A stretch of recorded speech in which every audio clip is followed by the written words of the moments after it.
नमस्कार दोस्तों, मैं हेमेंद्र कुमार आप सभी का स्वागत करता हूं आपके अपने YouTube चैनल अल्टीमेट लक्ष्य पे। दोस्तों, जैसा कि आप लोगों को पता है कि मैं हिस्ट्री का क्लास ले रहा हूं, तो आज मेरा हिस्ट्री का जो एंशियंट हिस्ट्री का पार्ट है उसका चौथा क्लास होगा, तो चौथा पार्ट होगा। दोस्तों, जैसा कि आप लोगों ने पिछले 2-3 क्लासों में ये देखा था कि कैसे हम लोगों ने पाषाण युग पढ़ा, फिर सिंधु घाटी सभ्यता पढ़ा, फिर वैदिक सभ्यता पढ़ा, फिर महाजनपद पढ़ा। तो आज हम लोग जो है जैन धर्म और बौद्ध धर्म के बारे में बात करेंगे, जो कि हम लोग का एंशियंट हिस्ट्री का चौथा पार्ट है। तो दोस्तों, आगे बढ़ने से पहले मैं आपसे यह रिक्वेस्ट करता हूं कि अभी तक यदि आपने हमारा चैनल को सब्सक्राइब नहीं किया तो जरूर सब्सक्राइब कर लें और वीडियो को अंत तक देखें, और आपको जो भी सजेशन देना हो वो जरूर कमेंट बॉक्स में दें। तो चलिए शुरू करते हैं। जैन धर्म। जैन धर्म क्या था? जैन धर्म विश्व का सबसे प्राचीन धर्म में से एक है। ठीक है, भारत की श्रमण परंपरा से निकला हुआ यह धर्म था। इसके प्रवर्तक थे टोटल कितने? 24, जिसमें से अंतिम व प्रमुख थे महावीर स्वामी। जैन धर्म का जो 2 पार्ट था वो कौन कौन सा था? श्वेतांबर और दिगंबर, जिसको हम लोग आगे पढ़ेंगे पूरे विस्तार से। तथा इसके जो धर्म ग्रंथ थे वो थे आगम, महापुराण, तत्वार्थ सूत्र। ठीक है, ये तीनों क्या थे? इसके मुख्य जैन धर्म के मुख्य धर्म ग्रंथ हैं। अब उसके बाद आते हैं जैन धर्म के धार्मिक स्थल को हम लोग क्या बोलते हैं। तो जैन धर्म का जो धार्मिक स्थल था उसे जिनालय या मंदिर कहा जाता था। तो ठीक है, आगे बढ़ते हैं हम लोग। अब हम लोग ये पढ़ें कि जैन धर्म का अर्थ क्या होता है। तो जैन धर्म जो है भारत का जो सबसे प्राचीन धर्म था, इसका अर्थ है जैन धर्म का कि जिन द्वारा परिवर्तित धर्म, जो जिन के अनुयायी हो उसे जैन कहते हैं। जिन शब्द का अर्थ है जी धातु से। जी माने जितना, मतलब जिन माने जीतने वाला, मतलब जिन्होंने अपने मन को जीत लिया, अपनी वाणी से जीत लिया और अपनी काया को जीत लिया और विशिष्ट ज्ञान को पाकर सर्वज्ञ या पूर्ण ज्ञान प्राप्त कर लिया, उस पुरुष को जिनेश्वर या जिन कहा जाता था। जैन धर्म अर्थात जिन भगवान का धर्म। तो जैन धर्म तो धर्मों के अनुसार क्या थे कि इस काल के प्रथम तीर्थंकर थे कौन? ऋषभदेव, या जिन्हें हम लोग आदिनाथ भी कहते हैं। ठीक है, उसके बाद इन्हीं के द्वारा जो है जैन धर्म का जो है प्रादुर्भाव स्टार्ट हुआ। फिर जैन धर्म की अत्यंत प्राचीनता करने वाले अनेक उल्लेख और जैन साहित्य और विशेषकर दैनिक साहित्य में प्रचुर मात्रा में है। जैन धर्म वाले जो है वो ईश्वर को मानते थे, जो सर्वशक्तिशाली त्रिलोक का ज्ञाता दृष्टा है, त्रिलोक का कर्ता नहीं। अब हम लोग आते हैं कि जैन धर्म में जो 24 तीर्थंकर थे वो कौन कौन थे, हम लोग एक बार उसको देख लेते हैं। तो जैन धर्म के जो 24 तीर्थंकर थे उसका नाम जैसे आप लोग को सामने दिख रहा होगा, तो मैं एक बार उसको पढ़ के बता देता हूँ। ये जो थे, सबसे पहले इनका हम लोग बताएंगे नाम, फिर वो उनका चिन्ह और जन्म स्थान कहाँ कहाँ था। तो पहले तीर्थंकर थे श्री ऋषभ जी, जिनका चिन्ह था बैल और इनका जन्म स्थान था अयोध्या। दूसरे थे अजीतनाथ जी, उनका चिन्ह था हाथी और जन्मस्थान अयोध्या। फिर तीसरे थे संभवनाथ जी, जिनका था घोड़ा और सावथी, ये इनका जन्मस्थान था। फिर चौथे आए अभिनंदन जी, जिनका चिन्ह था बंदर और घर का जो जगह का नाम था वो था अयोध्या। फिर आते हैं हम लोग सुमित नाथ जी, जिनका चिन्ह था पक्षी और उनका भी घर अयोध्या था। फिर आते हैं श्री पद्म प्रभु जी, जिनका चिन्ह था कमल और इनका जो जन्म स्थान था वो था कौशाम्बी। फिर हम आते हैं सुपार्श्व नाथ जी का, इनका जो चिन्ह था वो था स्वस्तिक और इनका घर था वाराणसी। फिर आते हैं श्री चंद्र प्रभु जी का, इनका जो चिन्ह था वो चंद्रमा था और इनका जो घर था वो था चंद्रपुरी। फिर श्री सुविधानाथ जी, इनका चिन्ह था मगरमच्छ और इनका जो घर था वो था कांकनदीपुर। फिर आते हैं श्री शीतलनाथ जी पे, इनका था कल्प वृक्ष और घर था भद्रिलपुर। फिर आते हैं श्री श्रेयसनाथ जी का, इनका घर था गेंडा सिंहपुर। इनका जो घर था वो सिंहपुर था और इनका जो चिन्ह था वो गेंडा था। फिर आते हैं श्री वासुपूज्य जी, जो कि ये भी इंपॉर्टेंट है जैन धर्म में, इनका जो चिन्ह था वो गेंडा था और इनका जो श्री वासुपूज्य जी का जो चिन्ह था वो भैंसा था और जो घर था वो उनका चंपापुर में था। फिर आते हैं श्री विमलनाथ जी का जो चिन्ह था वो था सूकर था और इनका जो घर था वो था कंपीला। फिर आते हैं श्री आनंदनाथ जी, इनका जो घर चिन्ह था वो था सेही और इनका घर था अयोध्या। फिर आते हैं श्री धर्मनाथ जी, इनका जो चिन्ह था वो था वज और इनका घर था रत्नपुर। फिर आते हैं श्री शांतिनाथ जी, इनका जो चिन्ह था वो था हिरण और इनका घर था हस्तिनापुर। फिर आते हैं श्री कुथुनाथ जी, इनका जो चिन्ह था वो था बकरा और इनका जो घर था वो हस्तिनापुर। फिर आते हैं श्री अमरनाथ जी, इनका चिन्ह था मछली और घर था हस्तिनापुर। फिर श्री मल्लीनाथ जी, इनका घर था कलश, इनका चिन्ह था कलश और घर था मिथिलापुरी। फिर आते हैं श्री मनु श्रुवत जी, जिनका चिन्ह था कछुआ और घर था राजगृह।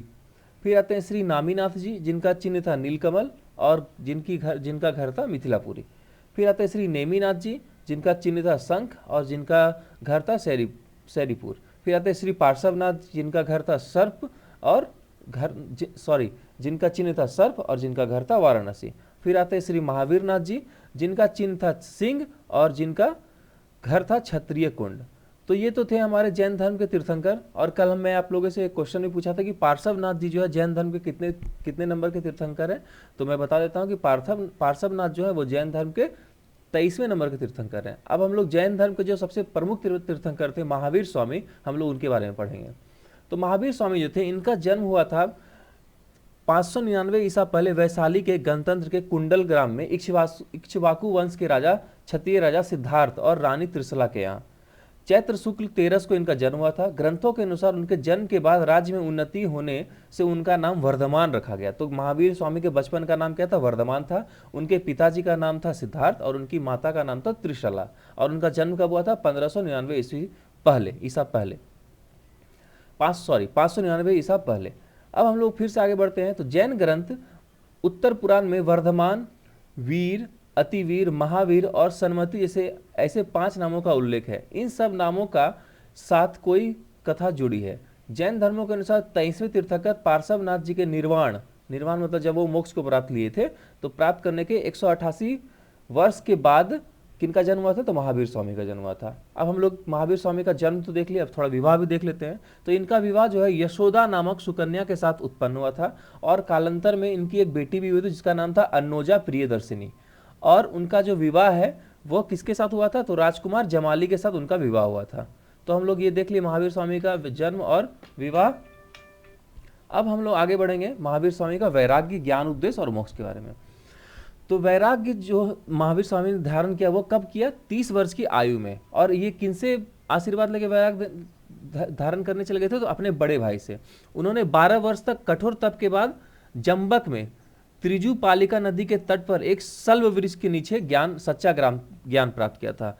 तो जैसा एक क्वेश्चन में आता है कि महावीर स्वामी ने कितने वर्ष में संन्यास ले लिया था, वैराग ले लिया था? तो 30 वर्ष की आयु में। फिर कितने वर्ष के बाद उन्हें ज्ञान की प्राप्ति हुई थी? तो 12 वर्ष की आयु में, 12 वर्ष के बाद। और फिर कितने वर्ष में उनको प्राप्त हुई थी ज्ञान? तो 42 वर्ष में। और एक क्वेश्चन आता है कि किस वृक्ष के नीचे इनको ज्ञान प्राप्त हुआ था? तो सल्व वृक्ष के नीचे। अब हम लोग आते हैं वैराग्य के बाद ज्ञान और उपदेश के बारे में। जैन ग्रंथों के अनुसार केवल ज्ञान प्राप्ति के बाद भगवान महावीर ने उपदेश दिया। उनके 11 गंथर मुख्य शिष्य थे, जो उनके कौन थे? शिष्य थे, जिसमें से प्रथम थे इंद्रभूति। जैन ग्रंथ उत्तर पुराण के अनुसार महावीर स्वामी ने संवसरण में जीव आदि 7 तत्व, 6 द्रव्य, संसार और मोक्ष के कारण तथा उनके फल का नए आदि उपायों से वर्णन किया है। तो ये थे ज्ञान और उपदेश। अब आते हैं हम लोग मोक्ष की बात करते हैं। तो मोक्ष में क्या हुआ था कि भगवान महावीर ने कितने 527 ईसा पूर्व लगभग 72 वर्ष की आयु में बिहार के पावापुरी मतलब राजगीर जो है अभी में कार्तिक कृष्ण अमावस्या के दिन को निर्वाण यानी मोक्ष को प्राप्ति किया। उनके साथ कोई और भी मुनि जो है मोक्ष पर नहीं गए थे। पावापुरी में एक जल मंदिर है जिसके बारे में कहा जाता है कि यही वह स्थान है जहाँ से महावीर स्वामी को मोक्ष की प्राप्ति हुई थी। अब हम लोग आगे बढ़ते हैं कुछ जैन धर्म के कुछ फैक्ट्स के बारे में। तो जैन धर्म का फैक्ट इस प्रकार था कि जैन धर्म में कुछ संगति हुई थी, मतलब जो होता है सभा जिसको बोलते हैं शांति सभा। तो जो पहली सभा थी जैन धर्म की, प्रथम सभा, वो चंद्रगुप्त मौर्य के शासनकाल में हुई थी, लगभग 300 ईसा पूर्व। पाटलिपुत्र में संपन्न हुई थी। इसमें जैन धर्म के प्रधान भाग 12 अंगों का संपादन हुआ था। यह सभा स्थूलबाहु एवं संभुजी विजय नामक स्थवीरों ने निरीक्षण में हुई थी। मतलब बोल सकते हैं कि स्थूलबाहु जो थे इसके अध्यक्ष थे। जैन धर्म का जो दिगंबर और श्वेतांबर जो 2 भाग है वह इसी सभा के बाद जो है बट गया था। उसके बाद क्या हुआ था कि द्वितीय सभा जो थी, यह सभा थी देवार्धी क्षमाश्रम के नेतृत्व में गुजरात के वल्लभी नामक स्थान में लगभग 513 ईस्वी के बाद, तो मतलब 513 ईस्वी में हुई थी। उसमें धर्म ग्रंथों के अंतिम संकलन कर इन्हें लिपिबद्ध किया गया था। तो ये क्वेश्चन बहुत इंपॉर्टेंट है कि प्रथम सभा कब और कहाँ हुई थी, द्वितीय सभा कब और कहाँ हुई थी, और दोनों के जो है ये कौन कौन थे, अध्यक्ष कौन थे। तो प्रथम जो जैन संगति थी उसके अध्यक्ष थे स्थूलभद्र, और जो द्वितीय जैन संगति थी उसके अध्यक्ष थे क्या, देवाधि क्षमा श्रवण, ठीक है। और पहला कब हुआ था, 300 ईसा पूर्व, और दूसरा हुआ था 513 ईस्वी में।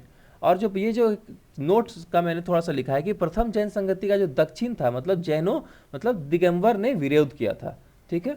अब हम लोग आगे बढ़ते हैं। आगे बढ़ने के बाद हम लोग देखेंगे जैन धर्म का जो है कि उसकी शाखाएं क्या क्या थी। तो जब दिगंबर, पहला शाखा क्या था, दिगंबर। दिगंबर क्या था कि दिगंबर शत्रु, दिगंबर साधु निर्गंध वस्त्र नहीं पहनते थे। दिगंबर जो थे वो वस्त्र नहीं पहनते थे, नग्न रहते थे, और साध्वियां श्वेत वस्त्र धारण करती थी। दिगंबर मत में तीर्थंकरों की प्रतिमाएं पूर्ण नग्न बनाई गई है और उनका श्रृंगार नहीं किया गया है।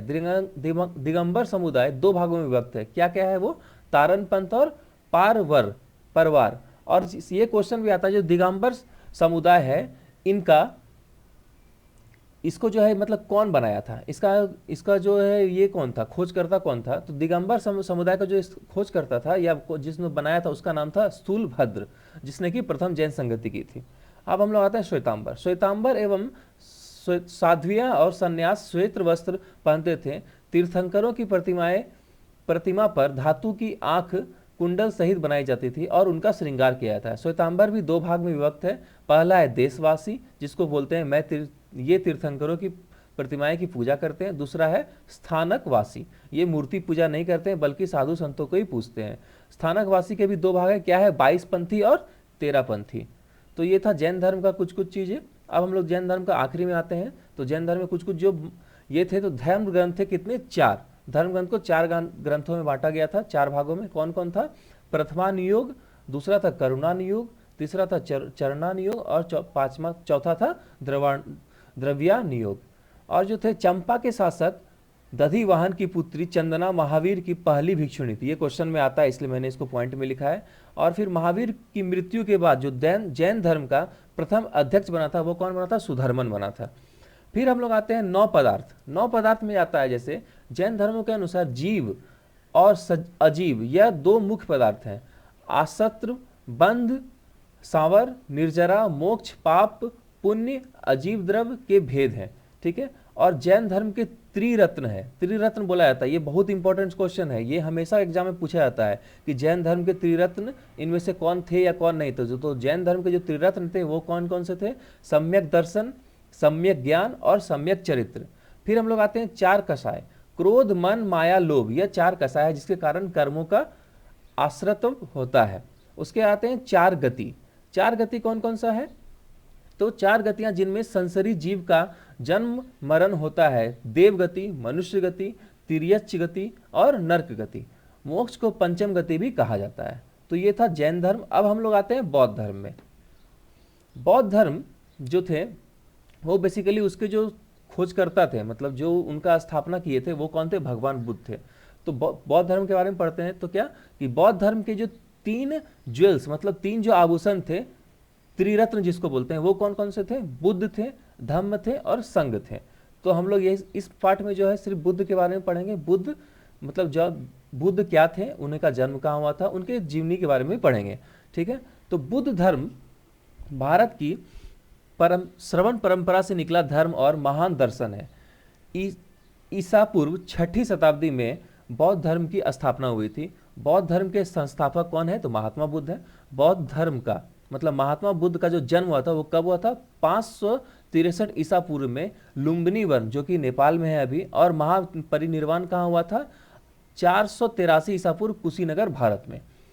उनके महापरिनिर्वाण के अगले 5 शताब्दियों तक मतलब 500 साल तक क्या हुआ था, बौद्ध धर्म पूरे भारतीय उपमहाद्वीप में फैला और जो अगले 2000 वर्षों में मध्य पूर्वी और दक्षिण पूर्वी जम्बू महाद्वीप में भी फैल गया। तो आप लोगों को एक और फैक्ट बताना चाहूँगा कि जो बौद्ध धर्म है वह पूरे वर्ल्ड का चौथा सबसे बड़ा मतलब पूरे विश्व का चौथा सबसे बड़ा धर्म है। इसमें जो है कितने फॉलोवर्स हैं, तो 520 मिलियन फॉलोवर्स हैं इसमें। और ये जो है 7% ऑफ ग्लोबल पॉपुलेशन के बराबर है। और इसको क्या बोलते हैं, ये जो 520 मिलियन फॉलोवर्स हैं, ये इसको क्या बोलते हैं, जो बौद्ध धर्म के फॉलोवर्स होते हैं उनको क्या बोलते हैं, बौद्धिस्ट बोलते हैं, ठीक है। अब हम लोग आगे बढ़ते हैं, फिर से भगवान बुद्ध के बारे में हम लोग कुछ अब जानकारी लेंगे। तो भगवान बुद्ध जो थे उनका बचपन का नाम था सिद्धार्थ। और इनके बारे में एक और फैक्ट है कि गौतम गोत्र में इनका जन्म हुआ था, इसलिए इनका नाम क्या पड़ा था, गौतम बुद्ध पड़ा था। अब आते हैं इनका जन्म के बारे में। इनका जन्म जो था कब हुआ था, वो 563 ईसा पूर्व लुम्बिनी नेपाल में हुआ था। इनकी मृत्यु 483 ईसा पूर्व कुशीनगर भारत में हुई थी, जिसको हम लोग महापरिनिर्वाण के नाम से भी जानते हैं। फिर शादी जो उनकी हुई थी किससे हुई थी, राजकुमारी यशोधरा से हुई थी। और फिर इनका एक बच्चा भी था, एक पुत्र था, जिनका नाम था क्या, राहुल। इनके पिताजी का नाम था शुद्धोधन, जो एक राजा और कुशल शासक थे। इनकी माता का नाम था माया देवी या महारानी। बाद में जो है इनकी जब 8 दिन के बाद क्या हुआ था कि इनकी ये जो माया देवी माता थी, इनका देहांत हो गया था। इसके बाद जो है इनकी मौसी, जिनका नाम था गौतमी, उन्होंने ही इनको पाला पोसा और फिर आगे इनको बड़ा किया, गौतमी ने। ठीक है, अब फिर से हम लोग आगे बढ़ते हैं और फिर बुद्ध धर्म के बारे में, भगवान बुद्ध के बारे में कुछ जानकारी लेते हैं। तो गौतम बुद्ध का जन्म, जैसा कि हम लोगों ने बताया कि 563 ईस्वी में कपिल वस्तु के निकट लिम्बुनी वन के नेपाल में हुआ था। ठीक है, गौतम बुद्ध जो है गौतम गोत्र में जन्म लिए थे, इसीलिए उनका नाम गौतम कहलाया था। तो ये सब तो मैंने आप लोगों को बता ही दिया है। तो देखिए, मैंने आपको बताया कि उनकी जो मौसी थी, तो वही उनकी बाद में माँ बन गई थी गौतमी, जिन्होंने कि गौतम बुद्ध का लालन पालन किया था। गौतम बुद्ध की आयु पूछा जाता है एग्जाम में कि कितने आयु में जो है गौतम बुद्ध की शादी हो गई थी। तो कितने आयु में हो गई थी, 16 वर्ष की आयु में। और फिर उनका जो बेटा था, उनका नाम भी पूछा जाता है कि क्या नाम था, तो उनका नाम था राहुल। ठीक है, अब हम लोग आगे बढ़ते हैं। ये कि गौतम बुद्ध का तो हम लोग जन्म देख लिए, अब इनको ज्ञान की प्राप्ति कहाँ हुई थी और कैसे हुई थी। तो कैसे हुई थी, तो गया के निकट एक वट वृक्ष के नीचे वैशाख पूर्णिमा को उन्हें ज्ञान का प्राप्ति हुआ था। जो वट वृक्ष था वह, जो उसे हम लोग क्या आज बोलते हैं, क्या बोधि वृक्ष बोलते हैं। और उसी दिन वे तथागत हो गए। जिस वृक्ष के नीचे उन्हें ज्ञान प्राप्त हुआ, आज वह बोधि वृक्ष के नाम से विख्यात है। ज्ञान प्राप्ति के समय उनकी अवस्था 35 वर्ष थी। सोचिए, मात्र उन्होंने 35 वर्ष की उम्र में ज्ञान प्राप्त कर लिया था। तो क्वेश्चन यह आता है कि भगवान बुद्ध ने कितने वर्ष की उम्र में ज्ञान प्राप्त किया था, तो 35 वर्ष में। और जैसा कि मैंने अभी थोड़ा देर पहले आपको बताया था कि भगवान महावीर कितने वर्ष में ज्ञान की प्राप्ति किए थे, तो 42 वर्ष की अवस्था में। अब हम लोग आते हैं कि ज्ञान प्राप्ति के बाद तपस्सु तथा कल्लिक नामक 2 शूद्र उनके पास आए थे। महात्मा बुद्ध ने उन्हें ज्ञान दिया और बौद्ध धर्म का प्रथम अनुयायी बनाया। तो ये भी पूछा जाता है कि बौद्ध धर्म के प्रथम अनुयायी कौन थे, तो तपस्सु और कल्लिक नामक 2 शूद्र थे। महात्मा बुद्ध की मृत्यु ये थी 80 वर्ष की आयु में। कब हो गई थी, 483 ईसा पूर्व। कहाँ, कुशीनारा में मृत्यु हो गई थी, जिसे हम लोग कुशीनगर भी कहते हैं। बौद्ध धर्म के अनुयायी इसे क्या बोलते हैं, महापरिनिर्वाण बोलते हैं। ठीक है, तो ये हो गया। अब हम लोग आते हैं बुद्ध की शिक्षाएं। जो गौतम बुद्ध महापरिनिर्वाण के बाद बौद्ध धर्म के अलग अलग संप्रदाय में विभाजित हो गया, तो उनका जो है अनुयायियों को 4 शिक्षा दिया था। क्या क्या दिया था, आर्य सत्य, अष्टांगिक मार्ग, 10 पारमिता, पंचशील आदि शिक्षाएं प्रदान की जाती थी। तो 4 आर्य सत्य क्या क्या थे, दुख का कारण, दुख निरोध क्या थे, अष्टांगिक मार्ग थे। फिर अष्टांगिक मार्ग में क्या क्या था, सम्यक दृष्टि, सम्यक संकल्प, सम्यक वाक्य, सम्यक कर्म, सम्यक जीविका, सम्यक प्रयास, सम्यक स्मृति और सम्यक समाधि। तो ये थे बुद्ध की शिक्षाएं। फिर हम लोग आते हैं बुद्ध की जैन संगति में, बुद्ध की संगति जो बौद्ध संगति बोलते हैं, ये कब कब कहाँ कहाँ हुई थी, ये बहुत इंपॉर्टेंट है, ये बार बार एग्जाम में पूछा जाता है। तो जो प्रथम बौद्ध संगति हुई थी वो कब हुई थी, 483 ईसा पूर्व में। किसके शासनकाल में हुई थी, राजा थे कौन, अजात शत्रु। और स्थान कहाँ था, राजगिरी, जो कि अभी कहाँ है, राजगीर जिसको हम लोग बोलते हैं। और इसके अध्यक्ष कौन थे, तो महाकश्यप थे। फिर द्वितीय जो बौद्ध संगति है वो कब हुई थी, ये हुई थी 383 ईसा पूर्व में। राजा कौन थे, राजा थे काताशोक। और स्थान था वैशाली स्थान, जो कि अभी भी कहाँ है, बिहार में है, वैशाली जिला में। और इनका जो अध्यक्ष थे वो कौन थे, सवाकामी अध्यक्ष थे। फिर तृतीय जो बौद्ध संगति है उनका जो वो कब हुआ था, ये हुआ था 255 ईसा पूर्व में। और इस समय कौन थे, सम्राट जो थे वो कौन थे, मौर्य शासक अशोक। ठीक है, ये स्थान कहाँ था, ये भी स्थान था पाटलिपुत्र। और मोतीगुप्त तीर्थ अध्यक्ष थे इसके। फिर हम लोग आते हैं चतुर्थ बौद्ध संगति। ये जो थी ईसा की प्रथम शताब्दी में, मतलब पहली शताब्दी को जो हुआ था उसमें थे। और इसमें क्या था कि कनिष्क जो थे शासन काल में हुआ था, कनिष्क के कुंडलवल में हुआ था। और इसके जो है 4 अध्यक्ष थे, जो बोला जाता है 4 तरह से, अश्वघोष, वसुमित्र या वसुमित्र जो भी है, ये सारे क्या थे, मतलब इन्हीं का एक ही नाम है, इन्हीं को बोला जाता था इनका अध्यक्ष। फिर पंचम बौद्ध संगति हुई, वो कब हुई थी, 1861 में। राजा कौन थे, मिंडन थे। और मंडले वर्मा में हुई थी। और क्या थी ये, जगरा भिवस्सा, नारीधा भिदाजा और सुमंत गामी जो थे इनके अध्यक्ष थे। फिर छठी बौद्ध संगति कब हुई थी? 1954 ईस्वी में वर्मा सरकार प्रधानमंत्री यूनू के शासन में वर्मा के यंगून या रंगून के काबा में ये स्थान में हुआ था और प्रधानमंत्री जो यूनू थे ये इसके अध्यक्ष थे। तो ये थी बौद्ध धर्म क्या बौद्ध जनसंगति बौद्ध संगति। अब हम लोग जो है इसके आगे हम लोग जो है नेक्स्ट, अब कल तो हमारा वीडियो नहीं आएगा दोस्तों कोई भी, तो आप लोग जो भी हमारा जो पुराना वीडियो है उसको जरूर देखें, एक बार फिर से रिवाइज कर लें। फिर हम लोग जो है सोमवार से फिर से एक नया वीडियो के साथ और नया एक अध्याय के साथ हम लोग जुड़ेंगे आप लोगों के साथ। तब तक के लिए आप घर में रहें और अच्छा लग रहा है हम लोगों को, आपका जो रिस्पांस है वो अच्छा मिल रहा है। और हम लोग को जो है इम्प्रूवमेंट के लिए कमेंट के माध्यम से ज़रूर ये बताएं कि अभी और भी क्या क्या इम्प्रूव करना है। ठीक है दोस्तों, तो आज अभी इस लॉकडाउन के पीरियड में आप लोग अपने घर में रहें, अच्छे से रहें, सतर्क रहें और खुश रहें। ठीक है, धन्यवाद, जय हिंद।